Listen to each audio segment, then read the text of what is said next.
Hello friends, आज हम EVS का पार्ट 5 पढ़ेंगे और पार्ट 5 में हम देखेंगे भूकंप के बारे में। तो भूकंप कैसे आता है पृथ्वी पर, ये थोड़ा हम आपको बताएंगे। उससे पहले हम भूकंप आने के कारण बताएंगे आपको कि भूकंप आता कैसे है। पृथ्वी के नीचे जो हम प्लेटें पड़ चुके हैं, सियाल सीमा नीफे हैं, उनमें कुछ गतिविधियाँ होती हैं, उनमें अंतर्जनिक बल लगते हैं आपके। उनमें जो हमारे क्या है अंतर्जनिक बल लगते हैं, उन बल को हम जो बोलते हैं हमारा एंडोजेनिक फोर्स। दो प्रकार के हमारे फोर्स होंगे जो भूकंप लाने के लिए या ज्वालामुखी को फटने के लिए या पवनों को चलाने के लिए उत्तरदायी होंगे आपके। एक हमारा एंडोजेनिक फोर्स और एक है एक्सोजेनिक फोर्स। एक्सो मतलब आपका बाहर, एग्जिट से याद कर सकते हैं। एंडो इन का मतलब अंदर से याद रख सकते हैं। जो पृथ्वी की प्लेटों के अंदर बल लगता है उसे एंडोजेनिक फोर्स कहते हैं आपके। ठीक है, आगे हम बात करते हैं कि जो हमारे वाह्यजनिक बल हम बोलते हैं एक्सोजेनिक बल। जो पृथ्वी के बाहर बल उत्पन्न होता है या बल लगता है, आकस्मिक जो गति उत्पन्न होती है उसे आपका क्या है एक्सोजेनिक फोर्स कहते हैं। और इसी फोर्स के कारण हमारा क्या है भूकंप और ज्वालामुखी आते हैं आपके। ठीक है, भूकंप व ज्वालामुखी उत्पन्न होते हैं। तो पृथ्वी की गतियां हम देख लेते हैं, थोड़ा सा हमारा टॉपिक ये भी है। तो पृथ्वी की गतियां एक क्या है हमारा अंतर्जेनिक यानी एंडोजेनिक फोर्स आपका, तो जो पृथ्वी के अंदर लग रहा है प्लेटों में आपका, ये दो प्रकार का है। एक तो हमारा आकस्मिक है, एक पटल विवरण है। ये हमारे लिए इतना इम्पोर्टेंट नहीं रखता है। आकस्मिक जो बल होता है उसी के कारण भूकंप आता है, ज्वालामुखी आता है, भूस्खलन होता है आपका।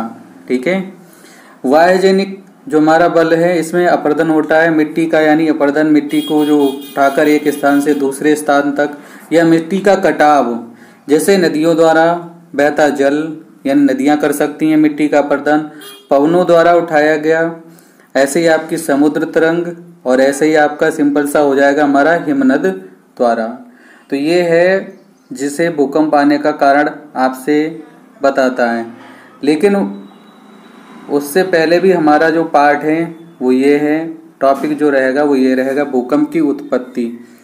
तो यहाँ से हम देख लेते हैं आपका भूकंप की उत्पत्ति के बारे में। जो है हमारा भूकंप जो मूल या उत्पत्ति केंद्र होता है वो धरातल के नीचे जिस स्थान पर भूकंप की घटना प्रारंभ होती है उसे मूल बिंदु कहते हैं। और अधिकेंद्र बिंदु जो होता है हमारा भूकंप जहां पर मूल आपके लंबवत स्थान पर सर्वप्रथम भूकंपी तरंगें का पता लगता है उसे हम बोलते हैं आपका क्या मूल केंद्र। अर्थात हम ये कह सकते हैं कि भूकंप जो हमारा ये है, आपको छोटा सा डायग्राम दिख रहा है। इस डायग्राम में पृथ्वी के यानी ये क्रस्ट है, क्रस्ट से नीचे आपका जहां पर भूकंप उत्पन्न होगा उसे हम मूल बिंदु कहेंगे यानी फोकस पॉइंट कहेंगे आपका।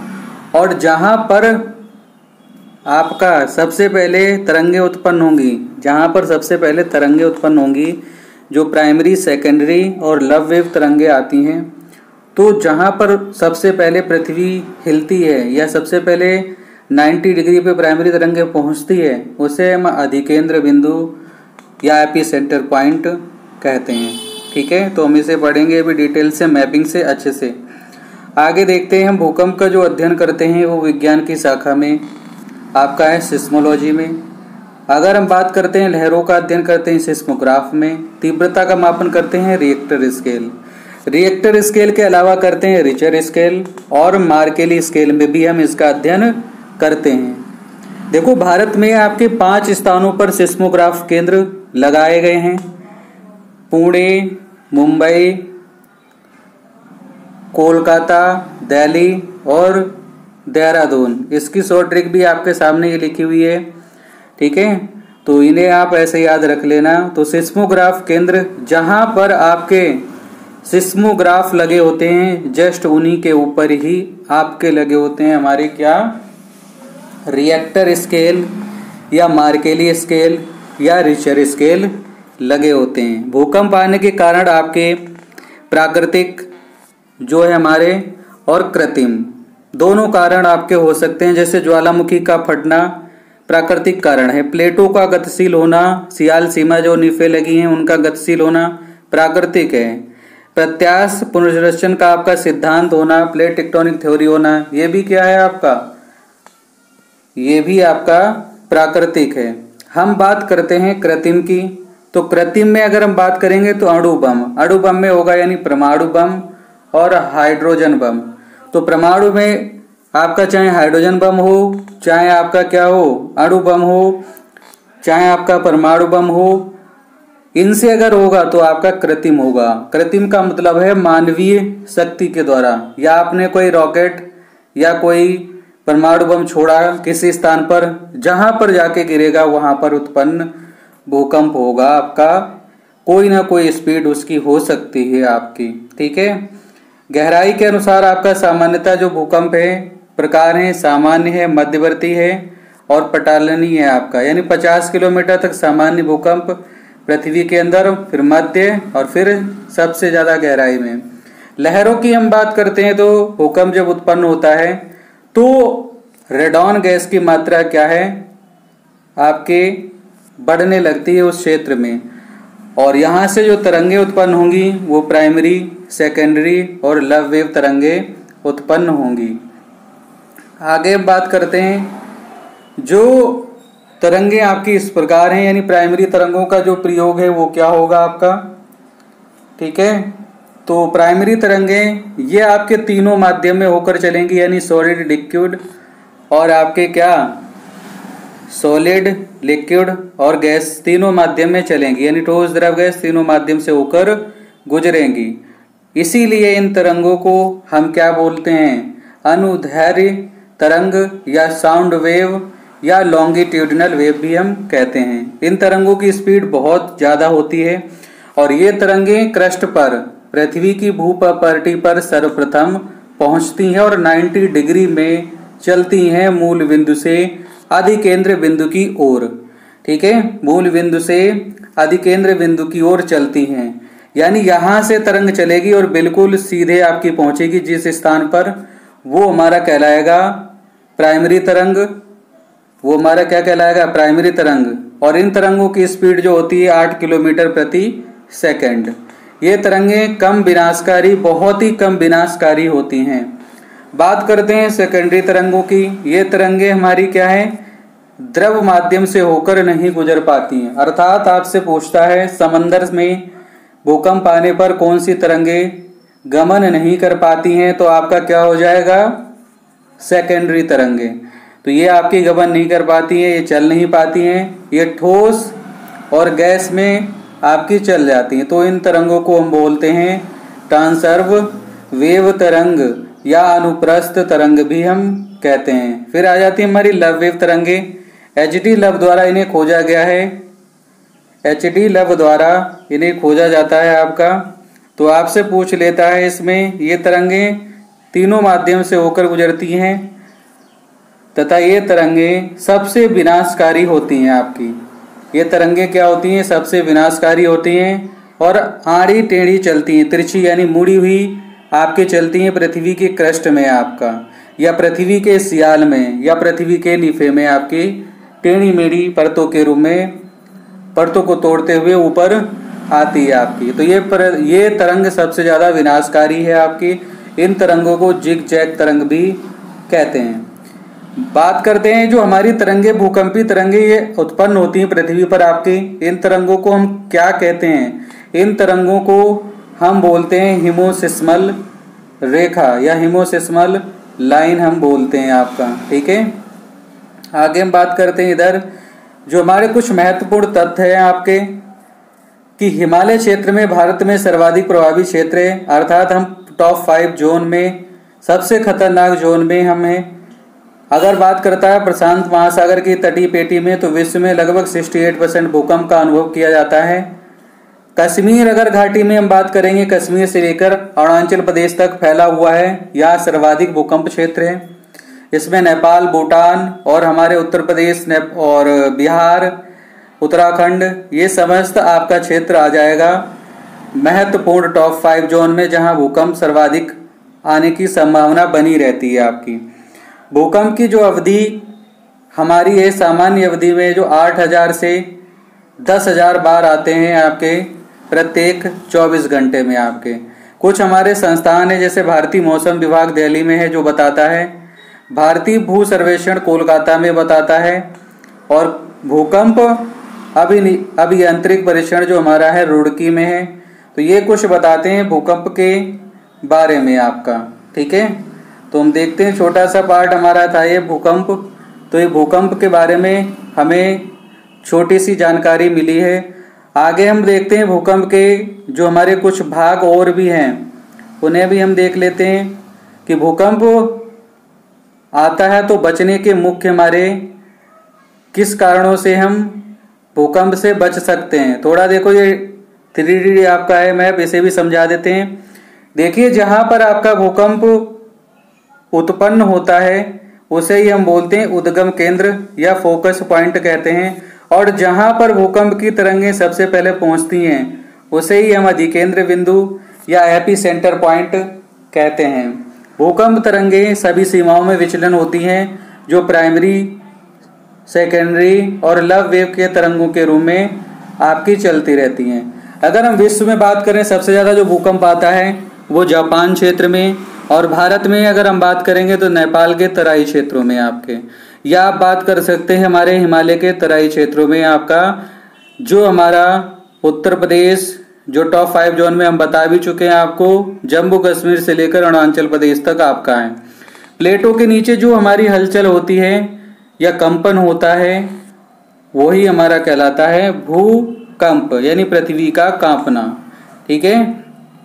तो हम देख लेते हैं आपके कि भूकंप जो बचने के हमारे उपाय हैं वो क्या है। यहाँ देखो, गुजरात में विनाशकारी भूकंप ये आपको दिखा रखा है जो भुज शहर में आया था आपके गुजरात में 2001 में। तो ये हमारा कुछ है, 26 जनवरी 2001 में भुज में रिएक्टर स्केल पे जो भूकंप की तीव्रता थी वो 6.9 थी। अभी हम रिएक्टर स्केल की भी बात करते हैं, रिचर स्केल की भी बात करेंगे, ठीक है।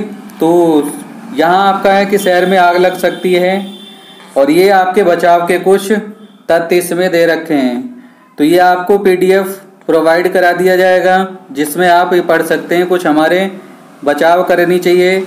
जैसे बचाव में क्या है हमारा कि सुरक्षित स्थान होना चाहिए, रसोई के काउंटर, मेज के नीचे, दीवार के अंदरूनी कोने, या और दूर किससे रहने चाहिए, जैसे आग वाले स्थान से, चिमनी के आसपास यानी भट्टों के आसपास से, खिड़कियों या दर्पण या तस्वीर फ्रेम के आसपास से दूर रहना चाहिए। और पहले से तैयारी क्या करनी है, अपने दोस्तों, पारिवारिक सदस्यों के बीच जागरूकता फैलाने का एवं आपदा का सामना करने का विश्वास दिलाएं। आगे हम बात करते हैं, थोड़ा यहीं पर समझ लेते हैं। अगर रिएक्टर स्केल की बात कर रहे हैं हम, तो रिएक्टर स्केल में आपसे पूछ लेता है इसकी खोज कब की है और किसने की है। तो 1935 में सर रिएक्टर द्वारा ही इसकी खोज की गई है। इसमें जो खानों की संख्या होती है रिएक्टर स्केल में जो खानों की संख्या होती है वो 0 से लेकर 9 तक होती है आपकी। प्रत्येक एक जो खाना होता है, यहाँ हम बात कर लेते हैं 3, जो प्रत्येक एक खाना होता है तो यहाँ से यहाँ तक आपका साधारण भूकंप कहा जाता है। ये आपका 4 से 6 के बीच में मध्य भूकंप, और यहाँ से आपका होगा ये विनाशकारी भूकंप। तो आपसे पूछ सकता है क्वेश्चन कि भूकंप जो है आपका सबसे ज्यादा विनाशकारी रिएक्टर स्केल पर कहाँ दर्शाता है, तो 7 से ऊपर, और प्रत्येक एक खाना 10 गुना अधिक प्रभावशाली दिखाता है। यहाँ पर 10 आया है तो 4 पे जब जाएगा तो फिर 100 हो जाएगा, यहाँ जाएगा तो 1000 हो जाएगा, यानी प्रत्येक स्तर पर अधिक विनाशकारी दिखाता हुआ चला जाएगा। तो ये हमारा था। अगर बात करता है अब आपसे रिचर स्केल की या मार्केली स्केल की, इसमें खानों की संख्या होती है 1 से लेकर 12 तक।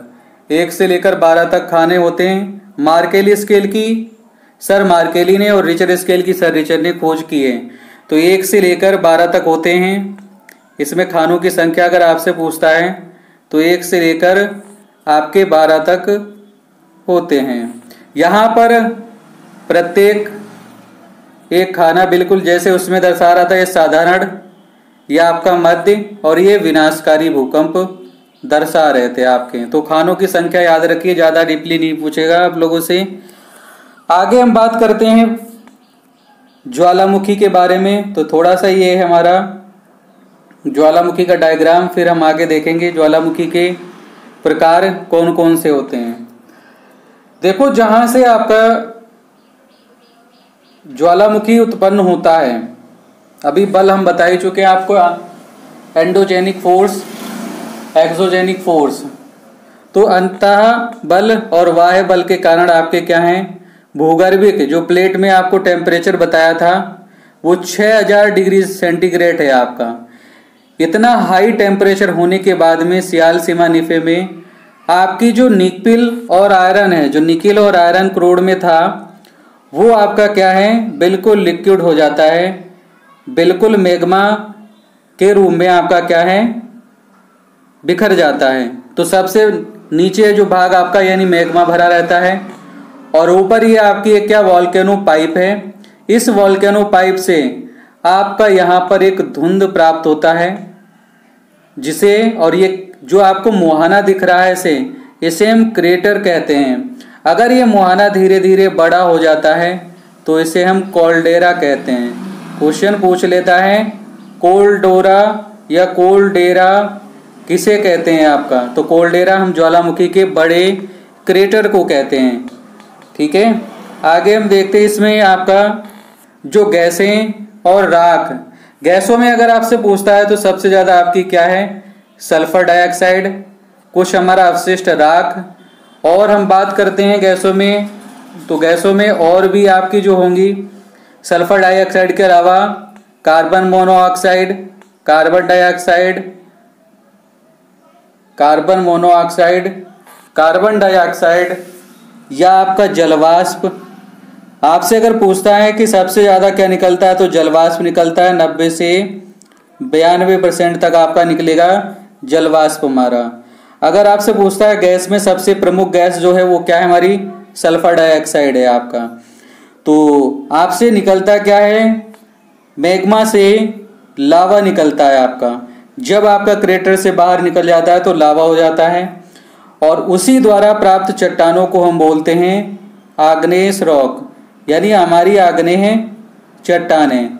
तो आग्नेय चट्टानों में किस धात्विक तत्व की अधिकता होगी, तो निकिल और आयरन की होगी। तो क्वेश्चन आपसे पूछ लेता है किस प्रकार की चट्टानें हमें प्राप्त होंगी, आग्नेय प्रकार की चट्टानें हमें प्राप्त होंगी ज्वालामुखी से, और इसी से ज्वालामुखी से आपकी काली मिट्टी का भी निर्माण होगा आपका।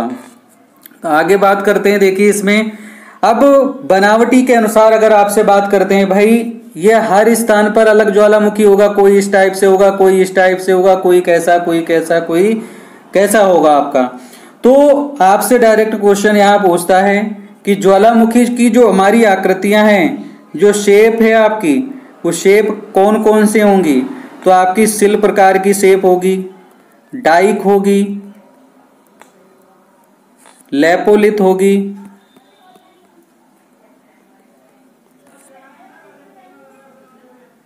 लेपोलिथ होगी, बैकोलिथ होगी, फैकोलिथ होगी, मैकोलिथ होगी, सिल डाइक।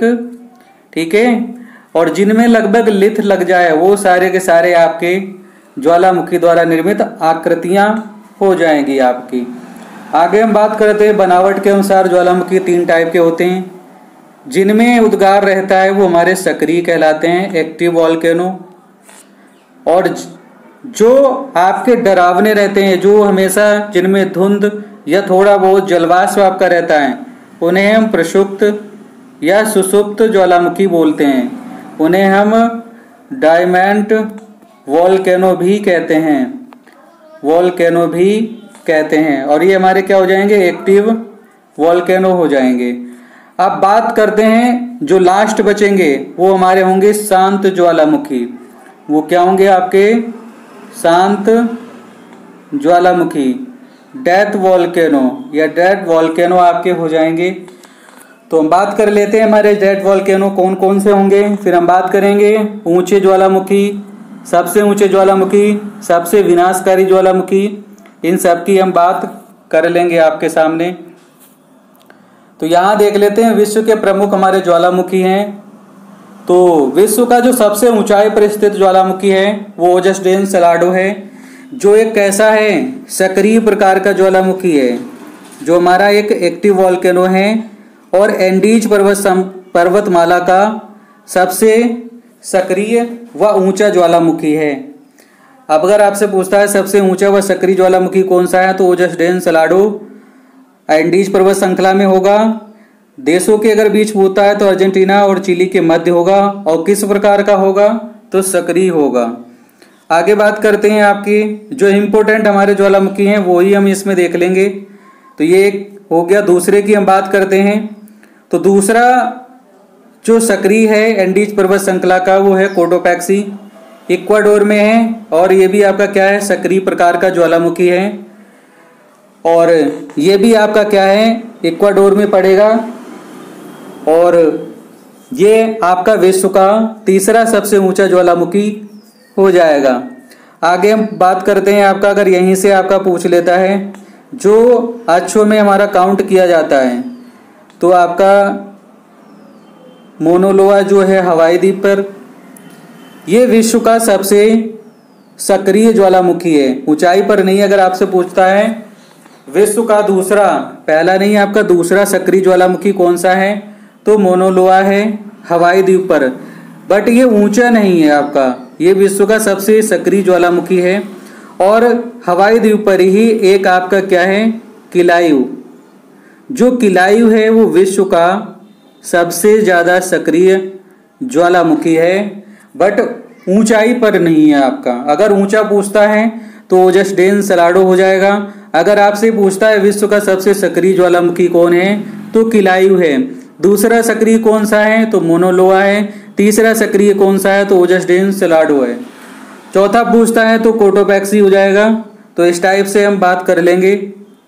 आगे देखते हैं जो सक्रिय में अगर आपसे आगे पूछेगा तो सक्रिय में आपका हो जाएगा यहाँ से माउंट एटना, जो आपका सिसिली द्वीप पर स्थित है और इटली में स्थित है, एपिनाइन्स पर्वत श्रृंखला के पास में आपका ये स्थित है।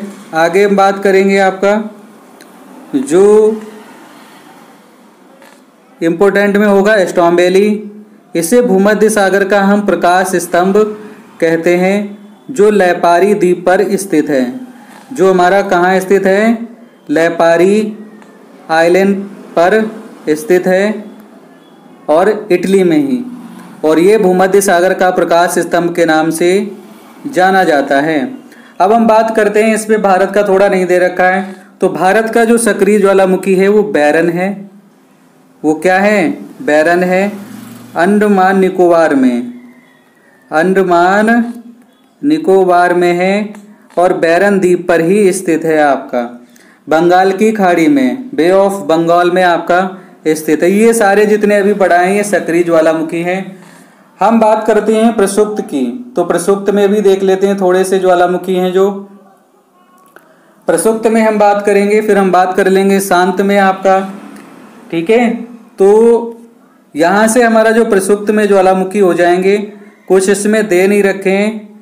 जैसे हमारा प्रसुप्त ज्वालामुखी में हो जाएगा समेरू, जावा पे आपका है, फ्यूजियामा हो जाएगा जापान में, फ्यूजियामा हो जाएगा आपका जापान में। अगर हम आगे बात करेंगे तो विशुवियत हो जाएगा आपका इटली में, विशुवियत हो जाएगा कहाँ, इटली में, ये भी प्रसुप्त है आपका। अगर आगे हम बात करते हैं, कुछ ज्वालामुखी इसमें दे नहीं रखे हैं, अगली पीडीएफ में हम ये आपके ज्वालामुखी जितने भी रह गए हैं जो बच रहे हैं आपके, उन्हें भी कंप्लीट करा देंगे। अब हम बात कर लेते हैं कुछ हमारे जो शांत ज्वालामुखी हैं उनकी। तो देखते हैं आपका प्रसुप्त में, शांत में हम पहले देख लेते हैं आपका जो शांत ज्वालामुखी हैं। शांत में आपका पोपा हो जाएगा, म्यांमार में आपका है ये, म्यांमार में। कोह सुल्तान देवबंद, ये आपके ईरान में हो जाएंगे। कोह सुल्तान देवबंद, चिम्बराजो भी हो जाएगा आपका। एकांकगुआ भी हो जाएगा आपका, एकांकागुआ।